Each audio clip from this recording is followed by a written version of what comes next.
Hello, this is Joe Crisera, and I'm here with Tom Peric, author of Wacky Days, How to Get Millions of Dollars in Free Publicity for Your Small Business.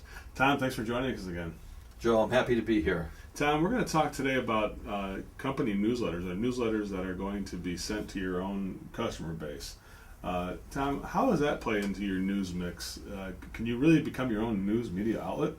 Well, you can, and newsletters are an interesting topic because you see lots of them now, and in the old days, of course, they were very expensive to produce.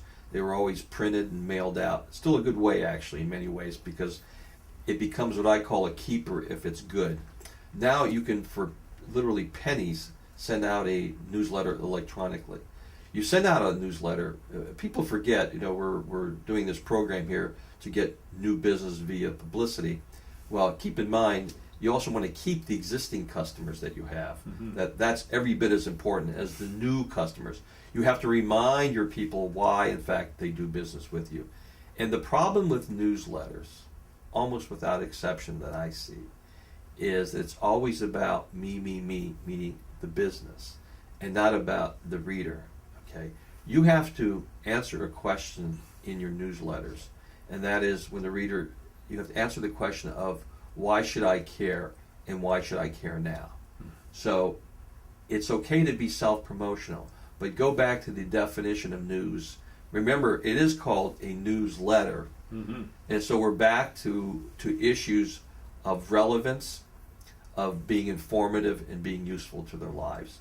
And it's okay to add a little bit of humor to a newsletter. It's okay to have a cartoon. Don't make it one long non-stop sales pitch because people won't read it. I think that's a balancing act, Tom, is it? When it comes to newsletters, many people overburden it with too much marketing and advertising. Well, really, the reason people would read it and get credibility, is there a percentage of copy and editorial that are something useful to the reader versus the amount of action or advertisement that would create action?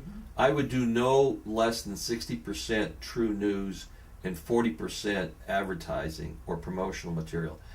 Being an ex-news guy, I'd make it more 80-20, in fact.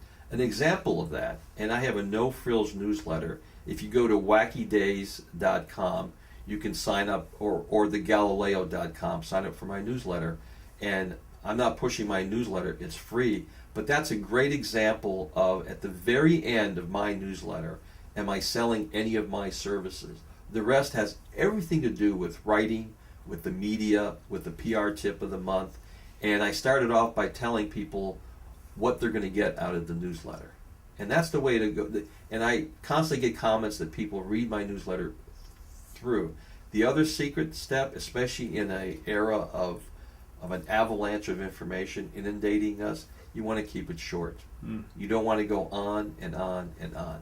So though newsletters have changed from the print version heavily to the electronic version, I still think, and it's a term you don't see a lot of, or hear a lot of rather, and that is your own PR, your own internal PR. Still think it's pretty important. All right, Tom. Well, thanks for joining us again on a segment of Publicity on Purpose. And thank all of you for joining us. We'll see you in the next segment.